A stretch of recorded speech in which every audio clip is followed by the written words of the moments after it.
Hey guys, this is the fifth part of our video tutorial. In this part, I'm just creating little template for our data access layer. Okay. Of course, you don't really need all this for this, but for this simple example, even like I'm not really doing update or insert stuff, but like basically template is there. In the future, if I decided to do any other CRUD operation, I can use this method and have to rewrite it. That is the whole point. Okay, before that, what I need here in my base class is I should have that somehow. I need to get that NHibernate information. I will have protected I session. It doesn't know what that session is. I will tell it it's NHibernate session. Okay, and say current NHibernate session as protected. Basically, I can make this guy as a read-only. Okay, and then let's go ahead and create default constructor here. Protected DAO base.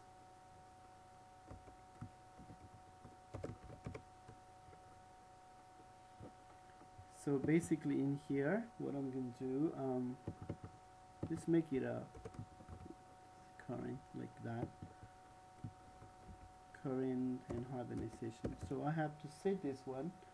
So MVC search, this is our NHibernate application. Now if I go into the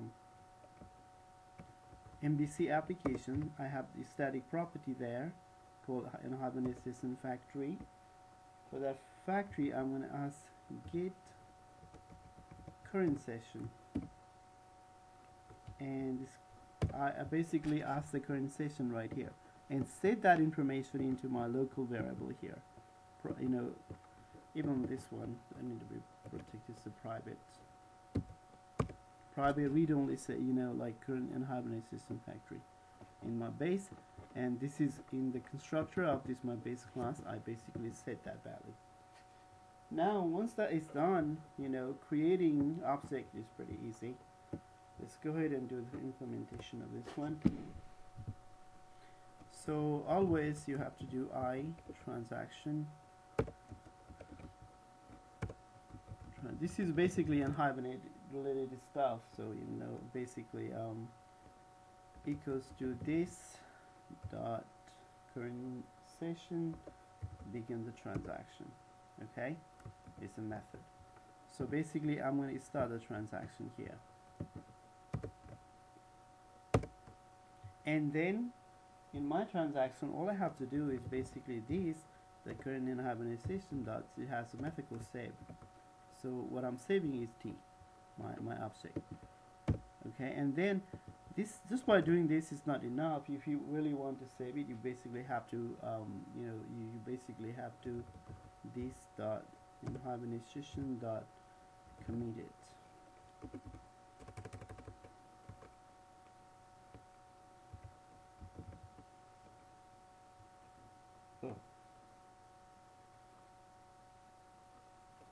Basically now I have to say, we start this the transaction, go ahead and commit this transaction, right? So by doing this, it would be saved. That is done. That is all we have to do. Of course, in our case, once we can return the same object, same persisted object now to the color. Now we can create this one. It is happy. This is very generic version of it. This will allow us to persist anything, any object that is mapped with NHibernate. That is really cool. Now let's go ahead and implement this getAll method. This would be pretty easy. There are so many ways of implementing this one. You can, NHibernate exposes a lot of things, like you can use the iCriteria API, or you can use, SQL, which is basically kind of like NHibernate version of SQL, or you can even like plain SQL or whatever. So in this case, what I'm going to do is I'm going to use a criteria. So basically I'm going to say bar I criteria, and then basically this. So I asked this to create criteria. The criteria is basically type of this T right here, right? Because that's our object, generic version of it. Once the criteria is all done, so I'm basically gonna say return iCriteria dot list of T. That's what it is. And then since I'm returning that, I want to say to array like that. So now this method is so generic that I can use to get any object that I like. And get object by ID. There are several ways of implementing this one. I just want to, in this example, I'll show you how to use. Just let's go ahead and use the iQuery.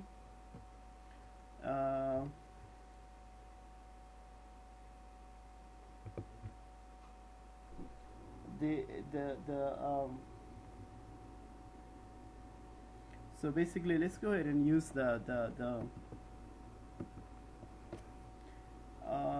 this one is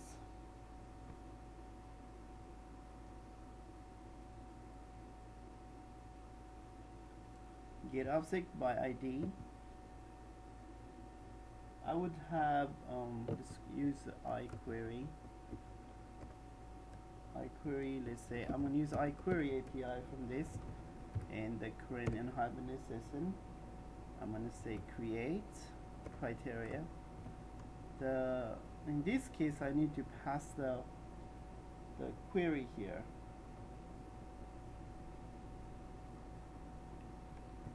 So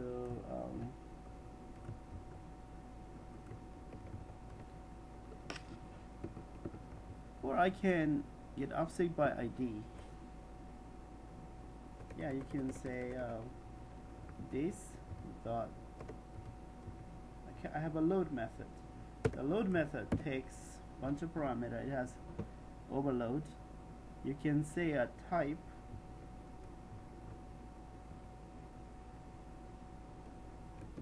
of T, and you can pass here the object ID, which is B right here. Then of course I'm setting this incorrectly now. So this one load method returns the object. So basically I can say return, and before I return I gotta cast this guy st. It will load it, the object, and just return that object. And then since in this example I don't really need to update now, so I will be, and updating should be pretty easy. Basically you're gonna you basically begin the transaction and call this, well, just let's go ahead and finish it up. Pretty just like this one. Control C. So basically start the transaction here, and then instead of calling save, you're gonna say save or update method. Save or update. It automatically figures out what to do. That's it. That is our basic implementation, right? Okay, that is all good. Now next thing we have to do, now we have the interface and basic abstract class for our broad operation. And now let's go ahead and actual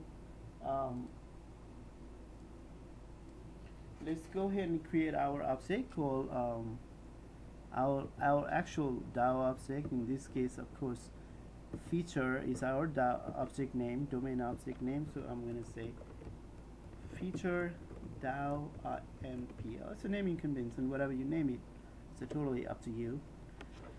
And then of course this guy would be inheriting from, because I would like to access this one, the DAO provider base, and here I need to pass T, where T is the new, so feature. This is my object here, and then this B struct is usually based on whatever your data type. In this case, primary key is a big integer, so I would say long. That is that. And like other thing I would like to do here is, because I might have a need to pull the data specific to this feature object table. So to handle that situation, I'm going to go ahead and create one more interface here that I'm going to call, go ahead and add an interface.